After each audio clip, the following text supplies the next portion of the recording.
문제 1번. 다음 중 고전광학의 기본 원리가 아닌 것은? 1번 오페어마의 원리, 2번 중첩의 원리, 3번 하이건즈의 원리, 4번 해밀턴의 원리. 정답은 4번. 해설. 고전광학의 기본 원리는 빛의 경로나 행동을 설명하는 중요한 이론들을 포함합니다. 페어마의 원리, 하이건즈의 원리, 그리고 중첩의 원리는 모두 이러한 기본 원리를 이루는 핵심 개념들입니다. 예를 들어 페어마의 원리는 빛이 두 점 사이에서 경로를 선택할 때 그 경로가 광학적으로 최단 거리를 가지도록 한다는 내용을 담고 있습니다. 하이건즈의 원리는 각 물질에서 일어나는 간섭과 산란 현상을 설명하는 데 중요한 역할을 합니다. 중첩의 원리 역시 여러 파동이 만나서 어떻게 상호작용하는지를 이해하는 데 도움이 됩니다. 하지만 해밀턴의 원리는 주로 역학 분야에서 사용되는 이론으로 고전광학의 기본 원리와 직접적인 연관성이 없습니다. 따라서 올바른 답은 4번입니다. 문제 2번. 굴절율이 1.5인 유리에서 굴절율이 1.0인 공기로 60도의 각도로 입사하는 빛에 대한 설명 중 틀린 것은? 1번 오굴절광의 진폭은 입사광의 진폭의 2분의 1과 같다. 2번 반사광의 세기는 입사광의 세기와 같다. 3번 반사각은 입사각과 같다. 4번 투과하는 빛의 세기는 0이다. 정답은 1번. 정답은 D1번입니다. 굴절율이 1.5인 유리에서 굴절율이 1.0인 공기로 빛이 입사할 때 굴절각을 구하기 위해 시네르드의 법칙을 사용합니다. 여기서 중요한 점은 굴절광의 진폭이나 세기가 특정 값으로 고정되어 있다는 사실이 아닙니다. 따라서 굴절광의 진폭이 입사광의 진폭의 2분의 1과 같다는 주장은 올바르지 않습니다. 다른 보기들에 대해서도 간단히 설명하면 2번은 반사율에 대한 일반적인 원칙을 정확하게 표현하고 있습니다. 3번은 입사각과 반사각이 항상 같은 각도를 이루는 법칙을 따릅니다.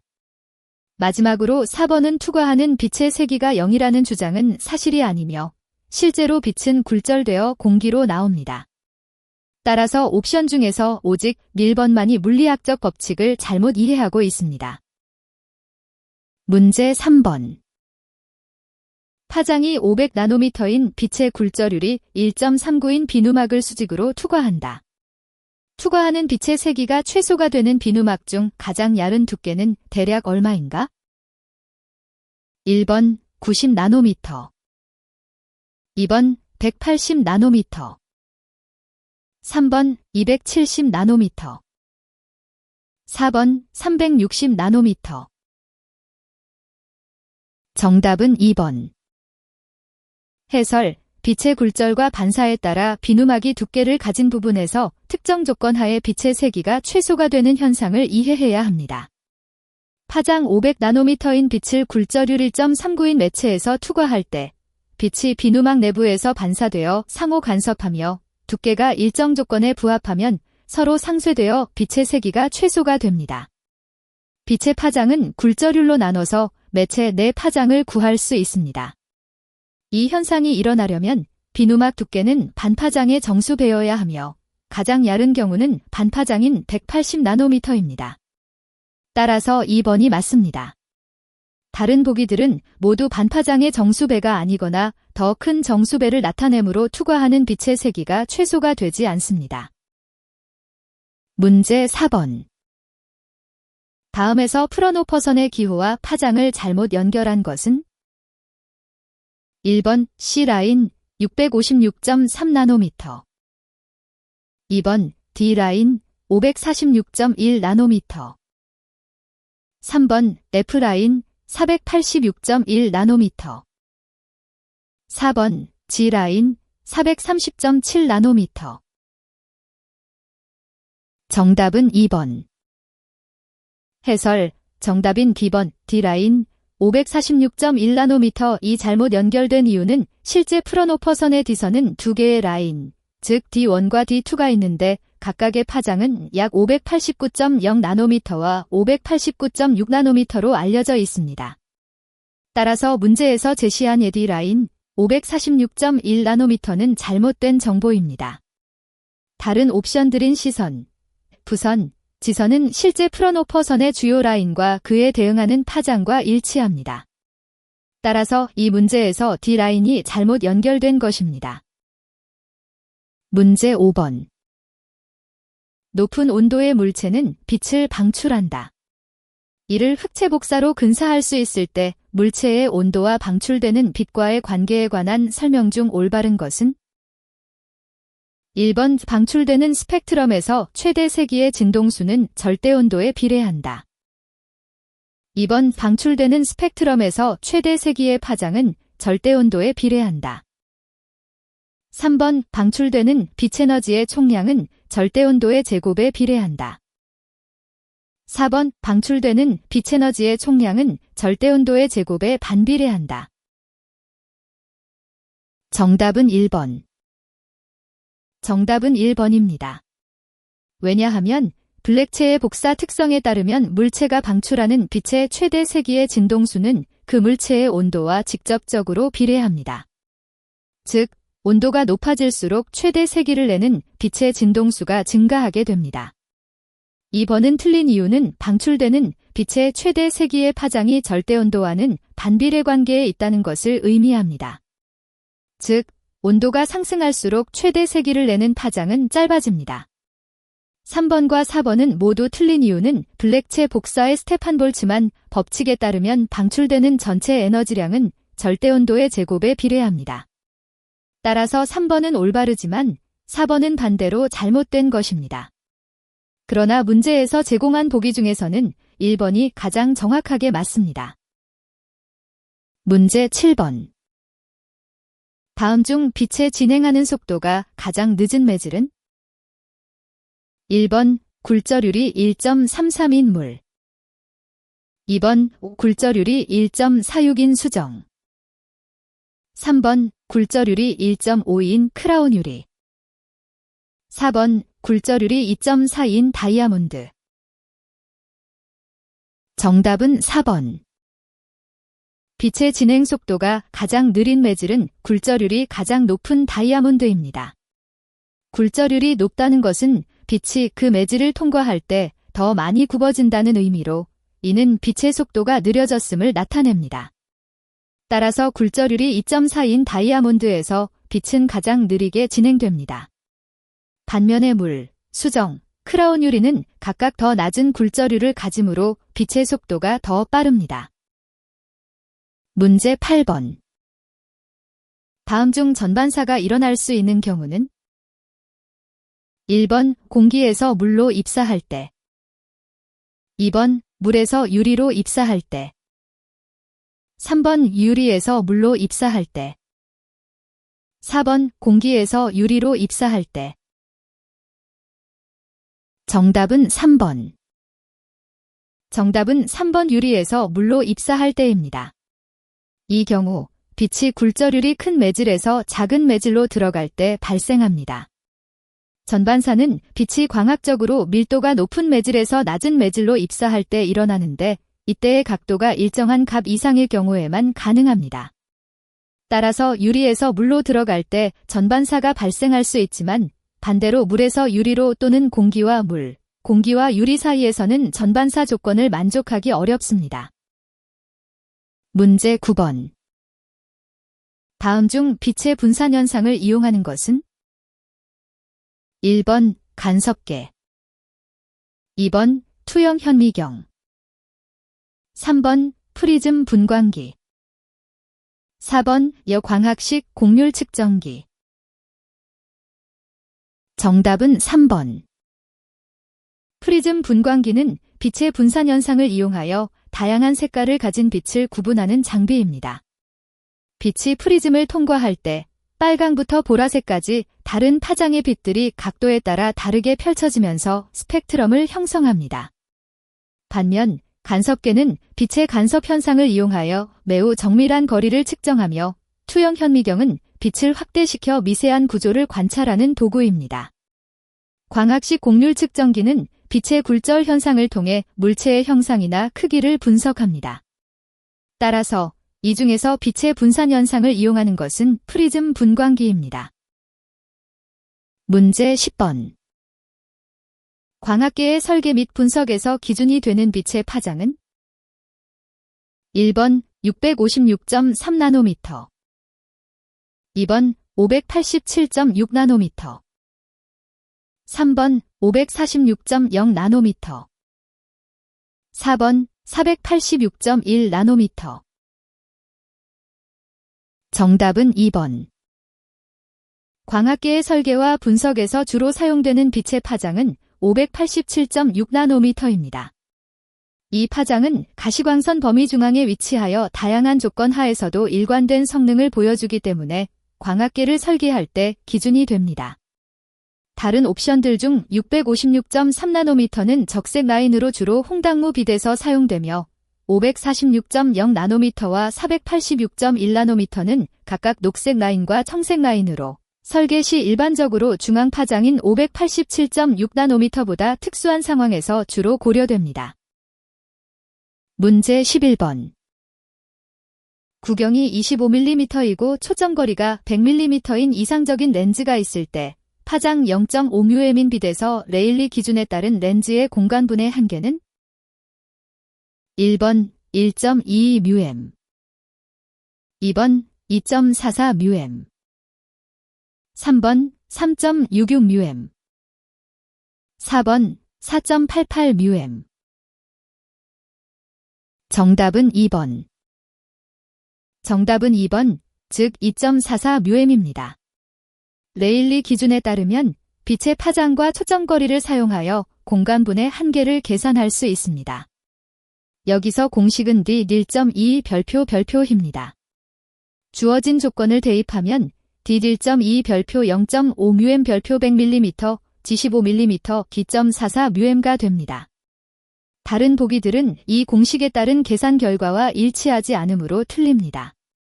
예를 들어 다른 구경 또는 초점거리 값을 사용하거나 파장 자체를 잘못 적용하면 다른 값이 나올 수 있습니다. 따라서 주어진 조건을 정확히 이해하고 공식을 올바르게 적용하는 것이 중요합니다. 문제 13번.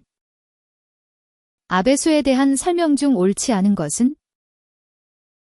1번 이 값은 유리가 빛을 분산시키는 능력을 나타낸다.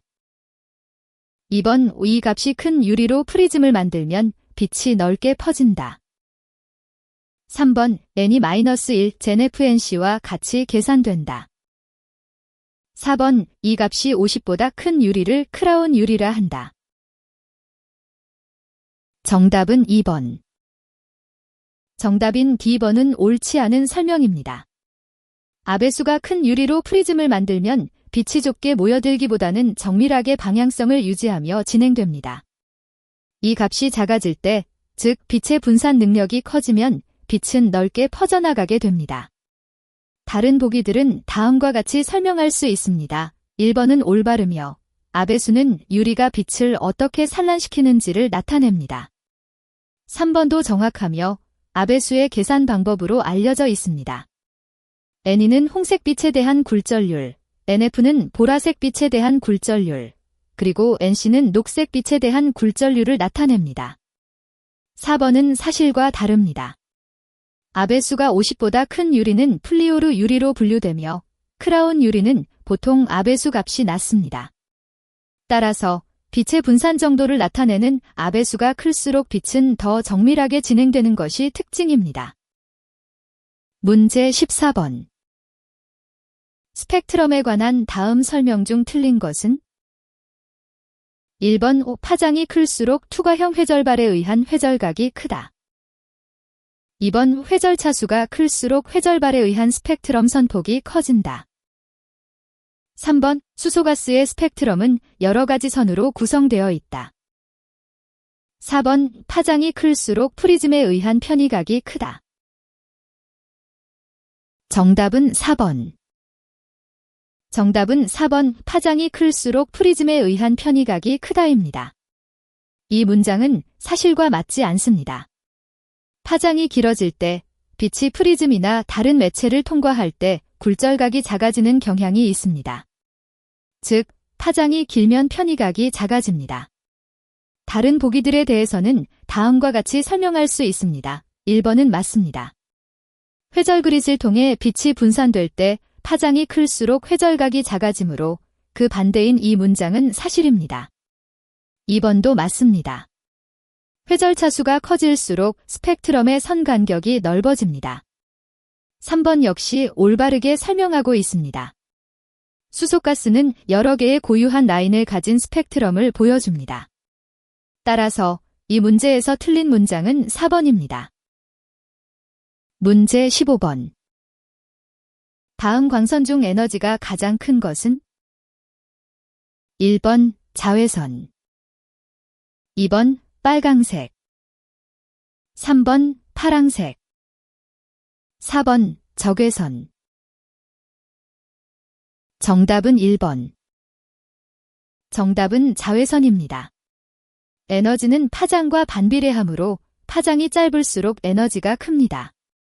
자외선의 파장은 빨강색, 파랑색, 적외선보다 짧아서 가장 큰 에너지를 가지고 있습니다. 따라서 다른 옵션인 빨강색, 파랑색, 적외선은 모두 파장이 길어 에너지가 더 작습니다. 문제 16번. 유리 속에서 파장이 가장 긴 단색광은 다음 중 어느 색인가? 1번 빨강색, 2번 노랑색, 3번 초록색, 4번 파랑색.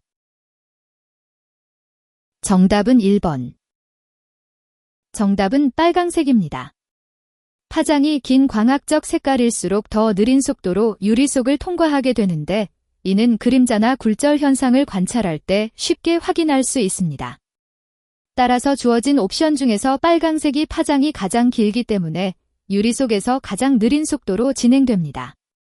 노란색, 초록색, 파란색은 파장이 더 짧아서 빨강색보다 유리 속을 빠르게 통과하게 됩니다. 문제 17번.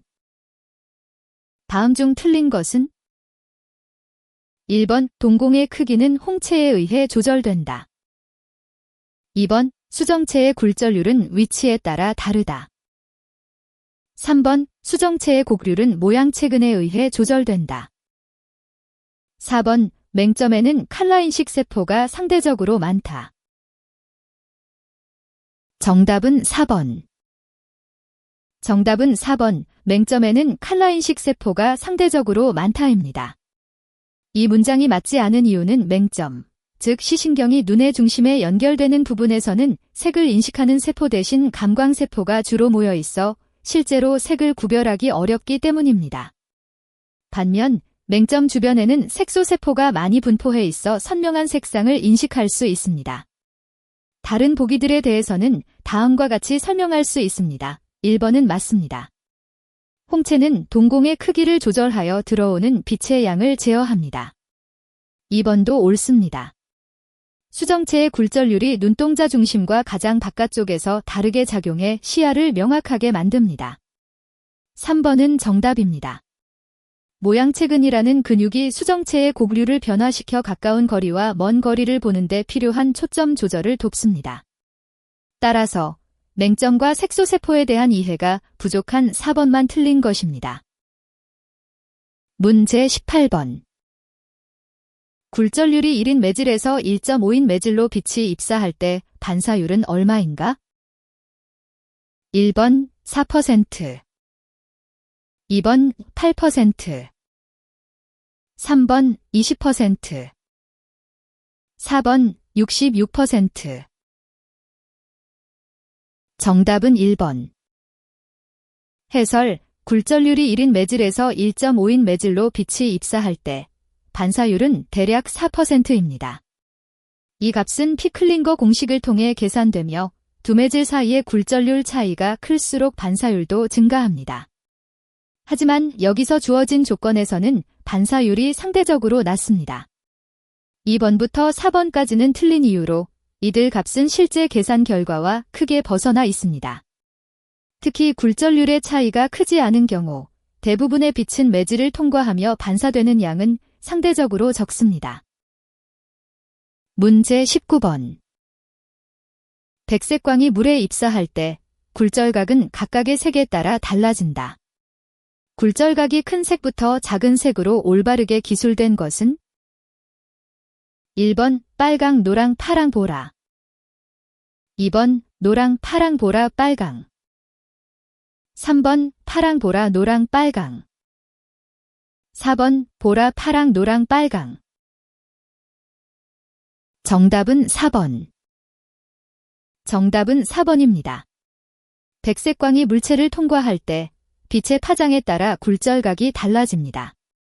파장이 짧을수록 굴절각이 커지므로 보라색과 파란색 같은 짧은 파장의 빛은 큰 각도로 굴절되고 반대로 노란색과 빨간색 같은 긴 파장의 빛은 작은 각도로 굴절됩니다. 따라서 올바른 순서는 보라, 파랑, 노랑, 빨강입니다. 1번, 2번, 3번 보기들은 파장이 짧을수록 굴절각이 커지는 원리를 잘못 이해하거나 적용한 결과로 틀립니다. 문제 20번. 낮에는 하늘이 파랗게 보이다가 저녁 무렵에는 붉게 노을이 진다. 어떤 성질로 이 현상을 설명할 수 있는가? 1번 편광, 2번 산란, 3번 간섭, 4번 회절. 정답은 2번. 정답은 산란입니다. 낮에는 태양빛이 직선으로 지구 대기권을 통과하면서 모든 색의 빛이 균등하게 섞여 하늘이 파랗게 보이는 반면 저녁 무렵에는 햇빛이 공기 중에 미세한 입자와 부딪히면서 방향을 바꾸는 현상인 산란이 일어납니다. 이때 짧은 파장의 빛보다 긴 파장의 빛이 더 잘 산란되어 하늘이 붉게 보이는 것입니다. 편광, 간섭, 회절은 각각 빛의 특성을 설명하는 현상이나 원리지만 이들 현상은 낮과 저녁에 나타나는 하늘 색깔 변화를 직접적으로 설명하지 못합니다. 따라서 올바른 답은 산란입니다. 문제 21번. 페브리페롯 간섭계의 분해능을 높이기 위한 적절한 방법은? 1번 반사경의 반사율을 높인다. 2번 반사경의 크기를 증가시킨다. 3번 반사경의 반사율을 낮춘다. 4번 반사경의 크기를 줄인다. 정답은 1번.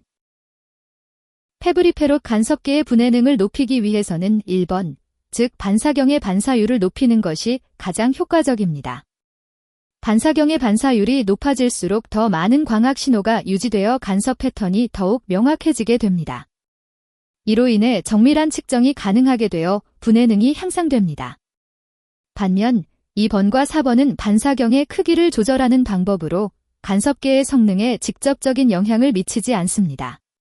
그리고 3번은 반사경의 반사율을 낮추는 것은 신호가 약해져 정밀한 측정이 어려워질 수 있으므로 분해능 향상에는 역효과를 줍니다. 문제 22번. 일반 현미경에서 배율이 5 곱하기 사인로 표시된 대물렌즈의 초점거리는 얼마인가? 1번 16mm, 2번 25mm, 3번 32mm, 4번 50mm. 정답은 3번. 정답은 3번 32mm입니다. 일반 현미경에서 대물렌즈의 배율과 초점거리 사이에는 비례 관계가 있습니다. 이 문제에서는 배율이 5 곱하기 사인인 대물렌스를 사용하고 있으며 경통의 길이는 160mm로 주어졌습니다. 현미경의 기본 원리에 따르면 대물렌즈의 초점거리와 배율은 서로 비례하며 일반적으로 경통의 길이가 대략적으로 대물렌즈의 초점거리를 5배로 나눈 값과 일치합니다. 따라서 160mm를 5로 나누면 32mm가 되어 이 값을 대물렌즈의 초점거리로 알 수 있습니다. 그리고 다른 옵션들은 현미경의 기본 원칙을 따르지 않거나 배율과 초점거리를 잘못 계산한 결과입니다. 문제 23번. 다음 중 빛을 한 곳으로 모을 수 있는 것은? 1번 편광 필터, 2번 볼록 렌즈, 3번 전반사 프리즘. 4번 볼록 거울. 정답은 2번. 정답은 D번 볼록 렌즈입니다. 볼록 렌즈는 빛이 통과할 때 굴절되어 한 점으로 모이는 성질이 있어 빛을 집중시킬 수 있습니다. 반면에 편광 필터는 특정 방향의 빛만 통과시키므로 빛을 모으지는 못합니다. 전반사 프리즘은 빛을 바꾸어 방향을 돌릴 뿐 한 곳으로 모이게 하는 기능은 없습니다. 또한 볼록 거울은 빛을 퍼뜨리는 성질이 있어 빛을 집중시키는 역할을 하지 못합니다. 문제 24번. 파동의 반사법칙으로 틀린 설명은? 1번 파동이 반사할 때 파동의 속도, 파장 진동수는 변하지 않는다. 2번 파동이 일부 흡수될 때 반사파의 파동 에너지는 줄고 진폭이 작아진다. 3번 파동의 반사파와 투과파의 진폭은 입사파의 진폭과 동일하다. 4번 항상 파동의 진행 방향은 파면에 수직한 방향이다. 정답은 3번. 정답은 3번입니다. 파동이 경계면에 부딪혀 반사되거나 투과될 때 진폭이 반드시 동일하게 유지되는 것은 아닙니다. 실제로는 반사나 투과 과정에서 에너지 손실이 발생할 수 있어 진폭이 줄어들기도 합니다. 다른 보기들은 대부분 옳습니다. 1번은 파동의 기본 특성을 잘 설명하고 있습니다. 2번은 파동이 일부 흡수될 때 반사파의 에너지가 감소한다는 점을 명확히 하고 있어 맞습니다. 4번도 파동의 진행 방향과 파면 사이에 직각 관계라는 사실을 잘 설명하고 있습니다. 따라서 진폭이 반드시 동일하게 유지된다는 주장은 실제 상황에서 일어나지 않을 수 있는 경우가 많아 틀린 설명으로 볼 수 있습니다. 문제 25번. 정지하고 있는 배에서 물결이 보였다. 마루에서 다음 마루까지 거리가 100cm이고 마루가 배를 통과하는 주기는 2초였다. 이 물결의 속도는? 1번 20cm/s, 2번 25cm/s, 3번 50cm/s, 4번 100cm/s. 정답은 3번. 이 물결의 속도를 구하기 위해서는 배가 통과하는 주기와 마루 사이의 거리를 이용해야 합니다. 문제에서 주기가 2초이고 두 마루 간의 거리가 100cm라는 정보가 주어졌습니다. 이때 물결의 속도는 거리를 시간으로 나눈 값이 됩니다. 따라서 입니다. 1번과 2번, 4번은 잘못된 이유로는 주기가 2초인 동안에 두 마루 간의 거리가 100cm를 왕복하지 않고 단방향으로 이동한다는 점을 고려해야 합니다. 즉, 물결이 한 방향으로 이동하는 거리는 100cm이고 그 시간은 2초이므로 속도는 50cm/s가 됩니다. 문제 27번. 광학유리의 가공 공정 중 생기는 결함이 아닌 것은? 1번 크랙, 2번 맥리, 3번 디그, 4번 스크래치. 정답은 2번. 정답은 D번 맥리입니다. 맥리는 광학유리를 가공할 때 생기는 결함이 아닙니다. 맥리는 제조 과정에서 발생하는 미세한 불순물이나 기포를 의미하는데 이는 주로 유리가 굳어지는 단계에서 생성됩니다. 반면에 크랙, 디그, 스크래치는 가공 과정에서 잘못된 기계 작동이나 물리적 충격으로 인해 생기는 결함입니다. 따라서 맥리를 제외한 나머지 옵션들은 광학유리 가공 중 발생할 수 있는 문제점들입니다. 문제 28번.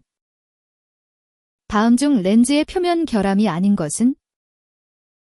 1번 디그, 2번 부식, 3번 기포, 4번 스크래치. 정답은 3번. 렌즈의 표면 결함이 아닌 것은 기포입니다. 디그, 부식, 스크래치 모두 렌즈 표면에 직접적인 손상이나 오염을 일으키는 문제점으로 분류됩니다. 하지만 기포는 주로 제조 과정에서 발생한 내부 결함이며 이는 렌즈의 외부 표면에 직접적인 영향을 미치지 않습니다. 따라서 기포는 렌즈의 표면 상태를 평가할 때 고려하지 않는 항목입니다. 문제 29번. 광학 유리의 재질 결함이 아닌 것은? 1번 기포, 2번 맥리, 3번 왜곡, 4번 형상. 정답은 4번. 정답은 4번 형상입니다. 왜냐하면 광학 유리의 재질 결함은 주로 제조 과정에서 발생하는 물리적 문제를 의미하는데 기포는 유리 내부에 공기가 남아있어 생기는 것이고 맥리는 유리가 부드러운 상태에서 불균형한 힘을 받아 생기는 금속 결절 같은 현상이며 왜곡은 빛이 통과할 때 일정하지 않은 경로를 따라가는 것을 의미합니다. 하지만 형상은 제조 과정이나 물리적 조건에 의해서 결정되는 것이 아니라 설계나 목적에 따른 형태를 나타내므로 재질 결함으로 볼 수 없습니다. 따라서 1, 2, 3번은 모두 광학 유리의 재질 결함을 나타내지만 형상은 그 범주에서 제외됩니다. 문제 31번. 다음 중 렌즈의 생산 공정을 순서대로 나열한 것은?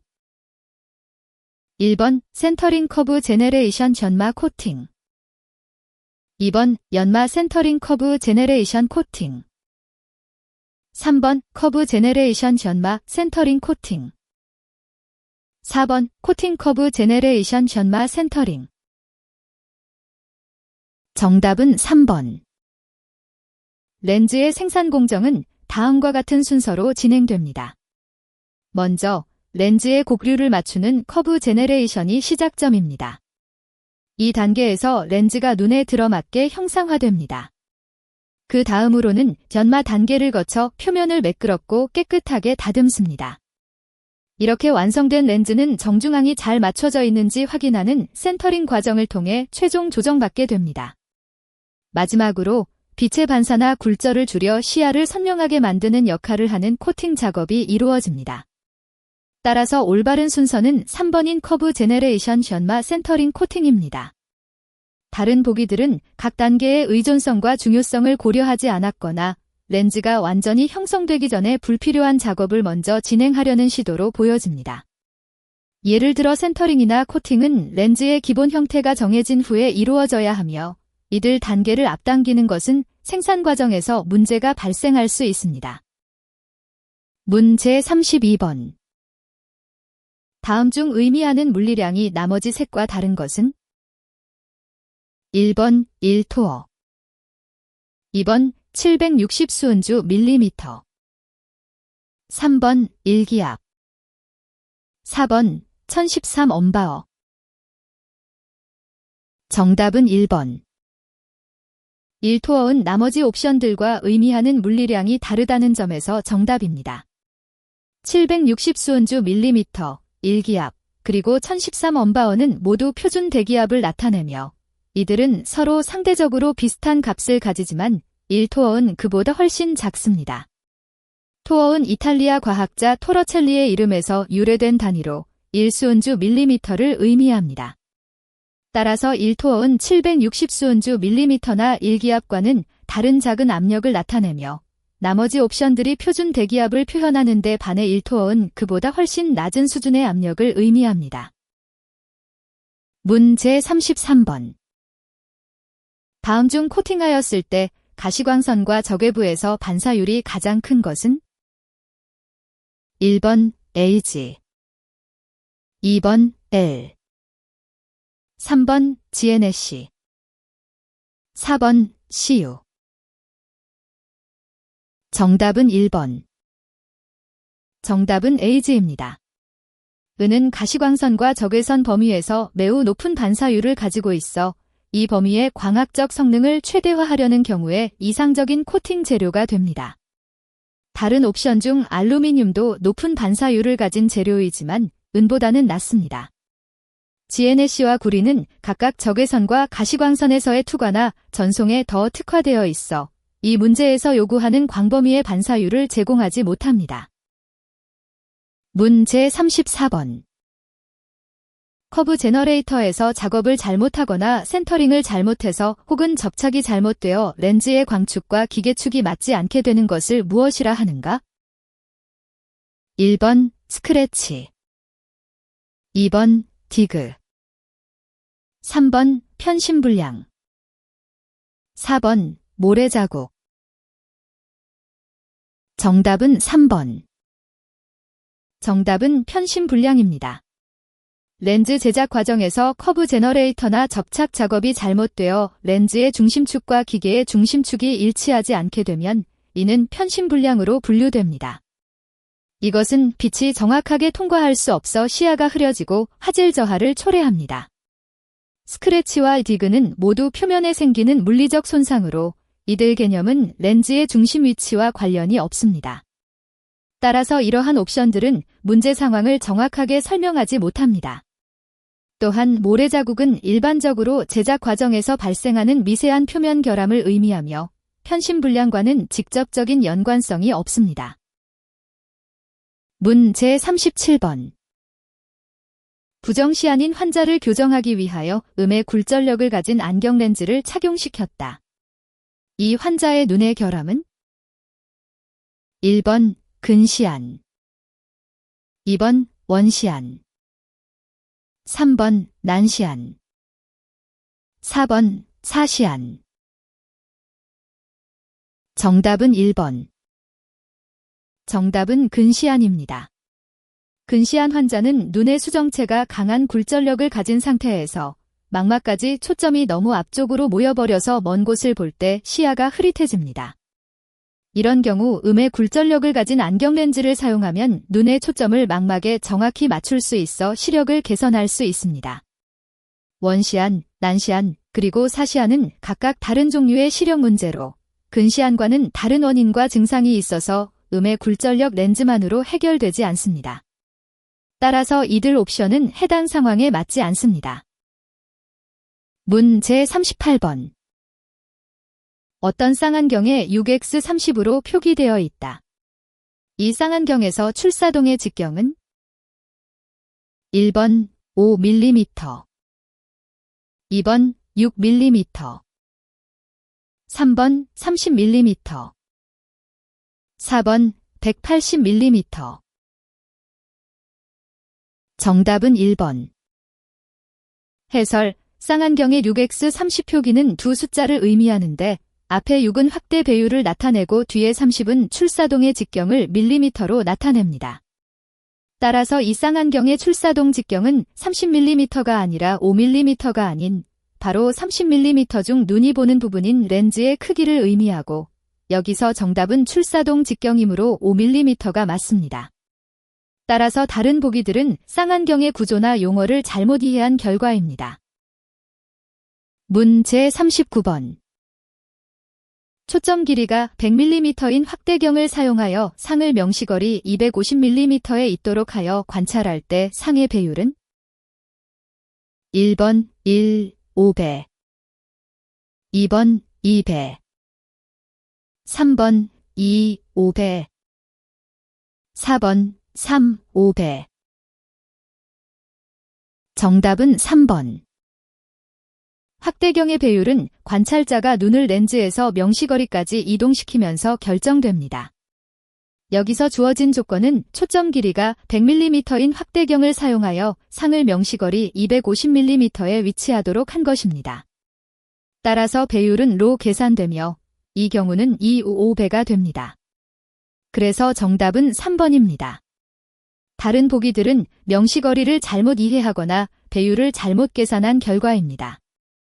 예를 들어 만약 명시거리가 초점 길이와 같다면 배율은 단순히 1배가 되며 다른 옵션들은 이 값을 기반으로 한 잘못된 추정에서 비롯됩니다. 100mm, 250mm, 2.5, 3, 2.5, 1. 문제 40번. 대물렌즈에 6mm, 대알렌즈에 12.5 곱하기 사인라고 표시되어 있는 현미경이 있다. 경통 길이가 160mm이면 현미경의 총 배율은? 1번 100배, 2번 125배, 3번 300배, 4번 160배. 정답은 2번. 현미경의 총 배율은 대물렌즈와 대알렌즈의 배율을 곱한 값으로 계산됩니다. 문제에서 주어진 대물렌즈의 배율은 6배이고 대알렌즈는 12.5배입니다. 따라서 현미경의 총 배율은 6 곱하기 사인 12.575가 아니라 6 곱하기 사인 12.575 125배가 됩니다. 경통 길이는 현미경 배율을 결정하는 데 영향을 미치지 않기 때문에 이 값을 고려하지 않습니다. 따라서 올바른 답은 2번인 125배입니다. 다른 보기들은 대물렌즈와 대알렌즈의 배율 곱셈을 잘못 계산하거나 경통 길이를 배율에 포함시키는 오류가 있습니다. 문제 42번. 오목 구면 거울에 의해 장미의 상이 100cm 떨어진 곳에 형성되었다. 장미가 거울로부터 25cm 떨어진 곳에 위치해 있다면 이 거울의 곡률 반경은? 1번 마이너스 20cm, 2번 마이너스 30cm, 3번 마이너스 40cm, 4번 마이너스 50cm. 정답은 3번. 정답은 3번, 마이너스 40cm입니다. 이 문제를 해결하기 위해 우리는 오목 거울의 성질을 이용해야 합니다. 장미와 그 상 사이의 거리가 100cm이고 실제 장미는 거울로부터 25cm 떨어져 있다는 정보를 바탕으로 거울의 곡률 반경을 구할 수 있습니다. 오목 거울에서 이미지 위치와 물체 위치, 그리고 곡률 반경 사이의 관계를 나타내는 공식인 카르시오스 공식을 사용하면 이 문제를 쉽게 해결할 수 있습니다. 이 공식에 따라 계산하면 장미가 거울로부터 25cm 떨어져 있고 그 상은 거울로부터 100cm 떨어진 곳에 형성된다는 조건에서 마이너스 40cm의 곡률 반경을 얻게 됩니다. 다른 옵션들은 이 계산 결과와 일치하지 않기 때문에 틀립니다. 이해를 돕기 위해 카르시오스 공식은 거울이나 렌즈에서 이미지 위치와 물체 위치, 그리고 그 성질을 연결하는 중요한 수학적 관계이며 이를 통해 우리는 다양한 광학 문제를 해결할 수 있습니다. 문제 43번. 단색 필터를 사용한 사진기의 성능을 개선하기 위하여 대물렌즈에서 반드시 제거되지 않아도 되는 수차는? 1번 구면 수차, 2번 왜곡 수차, 3번 비점 수차, 4번 색 수차. 정답은 4번. 정답은 4번 색 수차입니다. 단색 필터를 사용한 사진기에서는 특정 색상만을 기록하므로 다른 색상에 대한 문제인 색 수차는 크게 영향을 주지 않습니다. 반면 구면 수차와 왜곡 수차, 비점 수차는 빛이 렌즈를 통과할 때 발생하는 물리적 현상으로 이를 제거하지 않으면 사진의 선명도와 해상도가 저하될 수 있습니다. 따라서 색 수차 외의 다른 수차들은 성능 개선을 위해 반드시 고려해야 합니다. 문제 44번. 사칸델라의 광원이 탁자의 중앙 50cm 위에 매달려 있다. 탁자 중심에서의 발광 조도는? 1번 4Lx, 2번 16Δx, 3번 20Δx, 4번 25Δx. 정답은 2번. 정답은 2번 16Δx입니다. 이 문제를 해결하기 위해서는 광원의 빛이 표면에 어떻게 분산되는지를 이해해야 합니다. 캔델라는 빛의 세기를 측정하는 단위로 조도는 특정 면적당 받는 빛의 양을 나타냅니다. 이 문제에서 탁자의 중심에서 50cm 위에 있는 광원은 반경이 50cm인 원형 표면 전체의 빛을 분산시키므로 조도는 캔델라 수를 해당 면적으로 나눈 값과 같습니다. 여기서 R은 반지름인 50cm이고 파이아은 약 78.54제곱cm입니다. 따라서 4칸델라의 광원이 이 표면에 분산되면 조도는 78분의 4, 54 근사 16Δx가 됩니다. 다른 보기들은 문제에서 주어진 정보를 잘못 이해하거나 계산 과정을 잘못 수행한 결과입니다. 문제 46번. 마이켈슨 간섭계의 간섭 무늬를 관찰하고자 할 때 다음 중 가장 간섭 무늬를 관찰하기 어려운 광원은 1번 헬륨 네온 레이저, 2번 수은 등, 3번 나트륨 등, 4번 백열 등. 정답은 4번.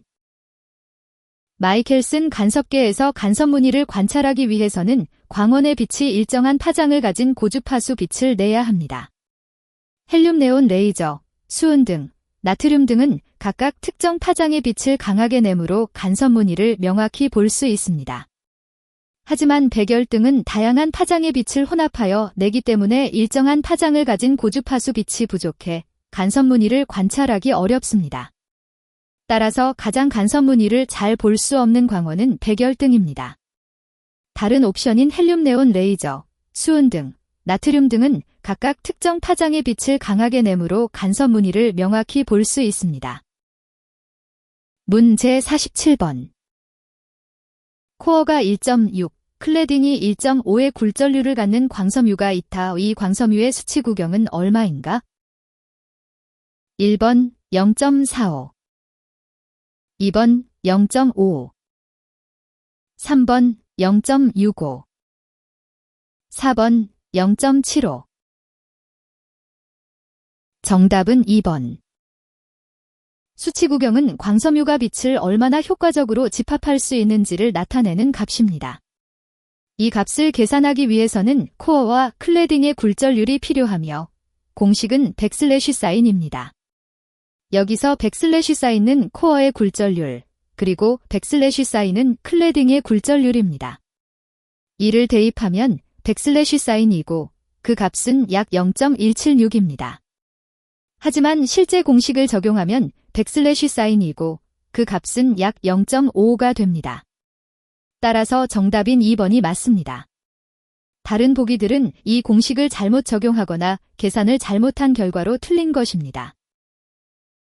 문제 48번.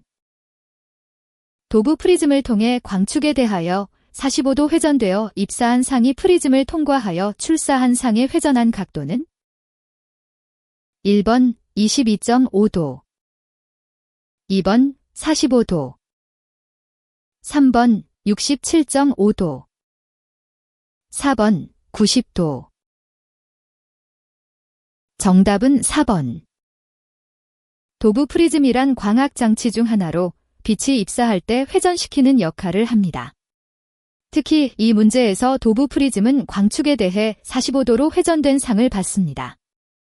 이때 도부 프리즘의 특성상 들어온 빛이 90도만큼 더 회전하게 되어 결국 출사한 빛은 원래 방향에서 90도가 회전한 상태가 됩니다. 따라서 정답은 4번인 90도입니다. 1번과 2번, 3번의 옵션들은 도부 프리즘을 통과하면서 발생하는 광학 효과를 잘못 이해하거나 간과한 경우에 선택할 수 있는 대안들로 실제로는 빛이 입사와 출사를 거치면서 총 90도가 회전하게 됩니다. 문제 49번. 다음 중 내시경에 사용되는 광원으로 적당한 것은? 1번 헬륨 네온 레이저, 2번 LED, 3번 할로겐 램프, 4번 이산화탄소 레이저. 정답은 3번. 내시경에서 사용되는 광원으로 할로겐 램프가 적합합니다. 할로겐 램프는 밝고 안정적인 조명을 제공하며 내시경의 좁은 공간에서도 충분한 조명이 가능해 검사나 수술 시 중요한 역할을 합니다. 헬륨 네온 레이저와 이산화탄소 레이저는 주로 절단이나 연마 등 특정 의료 절차에 사용되며 내시경에서 필요한 광원으로 적합하지 않습니다. LED는 에너지 효율성이 좋지만 현재 기술 수준에서는 할로겐 램프와 같은 밝기를 제공하기 어렵습니다. 따라서 내시경 조명의 안정성과 밝기에 가장 중요한 할로겐 램프가 정답입니다. 문제 51번. 안전보건상의 유해 또는 위험한 작업으로 노동부 장관의 인가를 받지 않고 그 작업만을 분리하여 도금 및 하도급을 줄 수 있는 작업은? 1번 도금 작업, 2번 선박 해체 작업, 3번 수은, 납, 카드뮴 등 중금속을 재련, 주입, 가공 및 가열하는 작업. 4번 제조 또는 사용 허가 물질을 제조 또는 사용하는 작업. 정답은 2번. 정답은 D번 선박 해체 작업입니다. 이 문제에서 중요한 것은 안전보건상의 유해 또는 위험한 작업 중에서도 노동부 장관의 인가를 받지 않고 도급 및 하도급을 줄 수 있는 특수한 경우가 있다는 점입니다. 선박 해체 작업은 그 특성상 다른 작업들과 비교하여 더 많은 예외 사항이 적용되는데 이는 해양 환경 보호와 직원의 안전을 고려하면서도 효율적인 작업 진행을 위해 정부에서 허용한 규정 때문입니다. 다른 보기들은 모두 노동부 장관의 인가를 반드시 받아야 하는 위험성이 높은 작업들로 분류됩니다. 도금 작업, 중금속 관련 작업, 그리고 제조 또는 사용 허가 물질을 다루는 작업은 환경오염과 직원 건강에 심각한 영향을 줄 수 있으므로 엄격하게 관리되고 있습니다. 따라서 이들 작업들은 특별한 허가 없이는 도급 및 하도급이 불가능합니다. 문제 52번. 사업장에서 근로자 건강에 나쁜 영향을 미치거나 직업병 발생에 관여하는 것으로 작업 요인이 큰 연관성을 갖고 있다. 이러한 작업 요인에 관한 설명 중에서 적합하지 않은 것은? 1번 교대제 근무에 대한 일주기 리듬의 생리적, 심리적 적응은 불완전하므로 경제적 이유 이외의 교대제는 하지 않는다. 2번 작업 요인으로는 적성 배치 외에도 작업 시간이나 교대제 등의 작업 조건도 배려할 필요가 있다. 3번 근로기준법상의 작업 시간은 하루 8시간, 일주 40시간을 원칙으로 가급적 준수한다. 4번 적성 배치란 근로자의 생리적, 심리적 특성에 적합한 작업에 배치하는 것을 말한다. 정답은 1번. 해설 1번 보기의 내용은 맞지 않습니다. 교대제 근무는 일정한 경제적 필요성 외에도 다양한 이유로 도입되며 이를 무조건적으로 거부하는 것은 현실적이지 않습니다. 다른 보기들은 모두 작업 요인에 대한 적절한 설명을 하고 있습니다. 2번은 작업 시간이나 교대제와 같은 조건도 고려해야 함을 제시하고 있으며 이는 근로자의 건강과 직업병 예방에 중요합니다. 3번은 법적으로 정해진 근무시간 준수의 필요성을 언급하며 이를 지키면 근로자에게 나쁜 영향을 줄 가능성이 적어집니다. 마지막으로 4번은 적성 배치의 개념을 설명하는데 이는 근로자의 특성을 고려하여 작업에 배치함으로써 건강 문제를 예방하는 데 도움이 됩니다. 따라서 교대제 근무가 항상 부정적인 영향만 미친다는 1번 보기의 주장은 과도하며 현실적이지 않습니다. 문제 53번. 작업자의 교대제 편성에 있어 작업 요건과 그에 따른 방법을 잘못 연결한 것은? 1번 근무시간 8시간 교대로 하고 야근은 짧게 한다. 2번 근무의 연속일수, 야근일은 5-6일로 조정한다. 3번 근무시간의 순서, 정교대를 한다. 4번 야근교대 시간, 상호 공시 이전에 한다. 정답은 2번. 정답은 D번 근무의 연속일수, 야근일은 5-6일로 조정한다입니다. 이 선택지는 잘못 연결된 것이 정답은 D번 근무의 연속일수, 야근일은 5-6일로 조정한다입니다. 이 선택지는 잘못 연결된 것입니다. 일반적으로 작업자의 건강과 안전을 고려하여 연속 근무 일수는 최대 3일까지 권장되며 더 긴 기간의 연속 근무는 피곤함이 누적되어 작업 효율성이 떨어질 수 있습니다. 다른 보기들은 적절하게 연결되었습니다. 1번은 일반적인 근무 시간과 야근을 짧게 하여 균형 잡힌 근무 환경을 제공합니다. 3번에서는 정교대를 통해 작업자들이 일정한 패턴으로 교대로 근무하게 함으로써 피로도를 줄이고 생산성을 유지할 수 있습니다. 4번은 야근 시간을 상오전 12시 이전에 시작하도록 하는 것이 야간 작업자의 피로도를 최소화하고 휴식 시간을 확보하는 데 도움이 됩니다. 문제 54번. 산업피로의 발생 기전에 대한 설명이다. 적합하지 않은 것은? 1번 물질 대사에 의한 노폐 물질의 축적. 2번 액체 내에서의 생물학적 변조 내지 변화. 3번 신체 조절 기능의 저하. 4번 산소, 영양소 등 에너지원의 소모. 정답은 2번. 산업피로의 발생 원인 중 체내에서의 생물학적 변조 내지 변화가 적합하지 않은 이유는 산업피로가 주로 작업 환경이나 조건에 의한 신체적, 정신적 스트레스와 관련이 깊기 때문입니다.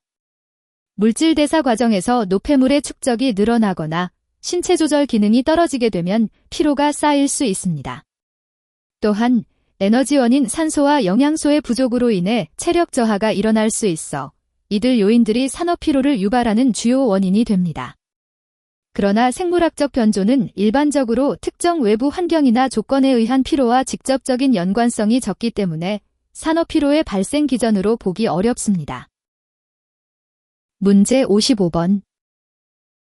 작업에 따른 발생 유해인자와 직업병을 열거하였다.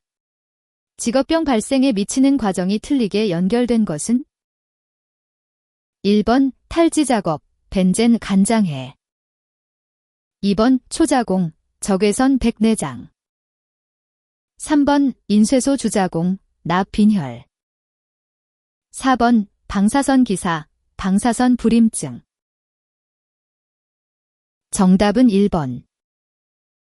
해설, 정답인 1번 탈지 작업, 벤젠 간장해가 맞는 이유는 벤젠이 주로 탈지 작업에서 사용되지만 이 물질은 주로 혈액과 뼈에 영향을 미쳐 백혈병이나 림프종 같은 질환을 일으키는 경향이 있습니다. 간장해라는 직업병은 벤젠 노출의 직접적인 결과가 아니며 대신 독성 물질로 인한 간 손상은 다른 화학물질에 더 많이 발생합니다. 다른 보기들은 대부분 적절하게 연결되어 있습니다. 2번 초자공, 적외선 백내장은 적외선이 눈의 수정체를 건드려서 백내장을 일으키는 것이 맞습니다. 3번 인쇄소 주자공, 납 빈혈도 납 노출로 인해 혈액 속 산소를 운반하는 적색세포가 줄어들어 빈혈이 발생합니다. 4번 방사선 기사, 방사선 불임증 역시 방사선은 생식 기능을 해치므로 불임증을 일으킬 수 있습니다. 문제 56번. 작업 환경 개선의 공학적 대책 중 유해성이 적은 물질로 대체한 방법의 설명으로 다음 중 틀린 것은? 1번 아조염료의 합성 시 원료로 사용하는 벤지딘을 디클로로벤지딘으로 전환. 2번 금속 제품 탈지 작업의 계면 활성제 사용을 트리클로로에딜렌으로 전환. 3번 단열재로서 성면 사용을 앞면, 유리면 등으로 전환. 4번 금속 제품 도장용으로 유기용제 사용을 수용성 도료로 전환. 정답은 2번. 정답은 2번입니다. 트리클로로에딜렌은 환경오염물질이자 독성 물질로 인체에 해롭습니다. 따라서 계면 활성제를 사용하는 것이 더 안전하고 유해성이 적은 방법입니다.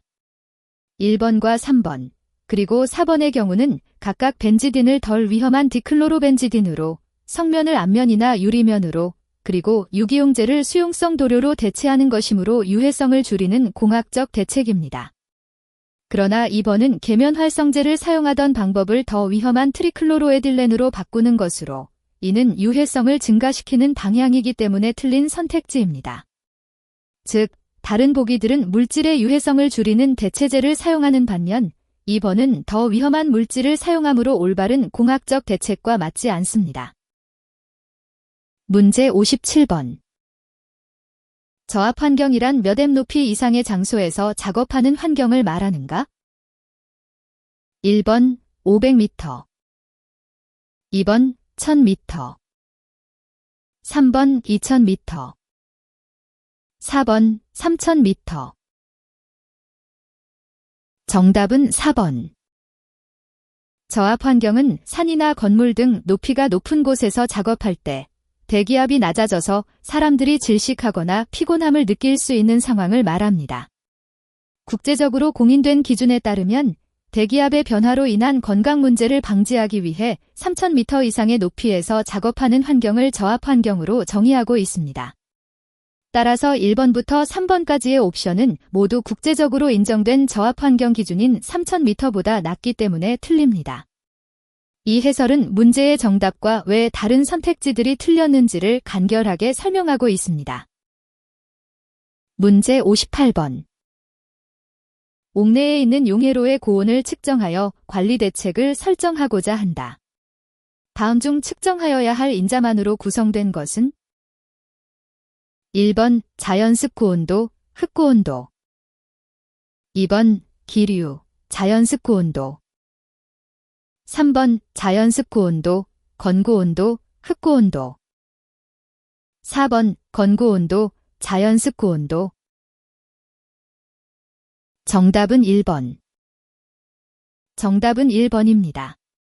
자연습 고온도와 흙고온도는 고온 환경에서 중요한 측정 항목으로 온도와 습도를 동시에 고려하여 실제 체감 온도를 파악할 수 있습니다. 이 두 가지 값만으로도 용해로의 열 상태를 정확히 이해하고 관리 대책을 세울 수 있습니다. 2번은 기류가 포함되어 있는데 이는 주변 공기 흐름을 나타내며 고온 측정에 직접적인 영향을 미치지 않습니다. 3번과 4번은 건고온도를 포함하고 있으나 건고온도는 물체 표면 온도를 측정하는 것이라 실제 환경의 습기를 반영하지 못합니다. 따라서 자연습 고온도와 흙고온도만이 가장 적합한 측정 항목입니다. 문제 59번. 분진 작업장의 분진 발생의 억제를 위한 작업 환경 관리 대책이 아닌 것은? 1번 습식 작업. 2번 국소 배기 장치 설치. 3번 방독 마스크 착용. 4번 발산원 밀폐. 정답은 3번. 정답인 방독 마스크 착용은 분진 발생을 억제하는 대책이 아니라 이미 발생한 분진으로부터 노동자 자신을 보호하기 위한 장비입니다. 따라서 분진 작업장에서의 주요 목표는 분진 자체를 줄이는 것이기 때문에 방독 마스크 착용은 이를 직접적으로 해결하지 못합니다. 반면에 습식 작업, 국소 배기 장치 설치, 발산원 밀폐 등은 작업 과정에서 분진을 최대한 줄이거나 제거하는 방법으로 분진 발생 억제를 위한 효과적인 대책입니다. 문제 60번. 작업 환경 관리에 있어 방독 마스크의 사용상 주의사항을 열거하였다. 다음 중 틀리는 것은? 1번 흡수제가 포화되어 흡수 능력이 상실되면 유해가스가 제거되지 않고 통과되어 버리는 파괴 현상이 일어난다. 2번 방독 마스크의 통기 저항은 일반적으로 방진 마스크보다 적다. 3번 사용 전에 대상가스에 적합한 흡수통이 부착되어 있는가를 반드시 확인한다. 4번 대상가스의 종류나 농도가 분명하지 않은 경우에는 사용하지 않는다. 정답은 2번. 정답은 D번입니다. 방독 마스크의 통기 저항이 일반적으로 방진 마스크보다 적다는 주장은 사실과 다릅니다. 실제로 방독 마스크는 유해가스를 필터링하기 위해 더 강력한 필터를 사용하므로 통기가 어려울 수 있습니다. 따라서 통기 저항이 더 크다고 볼 수 있습니다. 다른 보기들은 모두 올바르게 주의사항을 제시하고 있습니다. 1번은 흡수제가 포화되면 방독 마스크가 유해한 가스를 제대로 걸러내지 못한다는 경고입니다. 3번은 사용 전 필터가 적절하게 설치되어 있는지 확인하라는 주의사항을 말합니다. 4번은 대상가스의 종류나 농도가 명확하지 않다면 안전성을 확보하기 위해 방독 마스크를 사용하지 않는 것이 좋다고 권고하고 있습니다.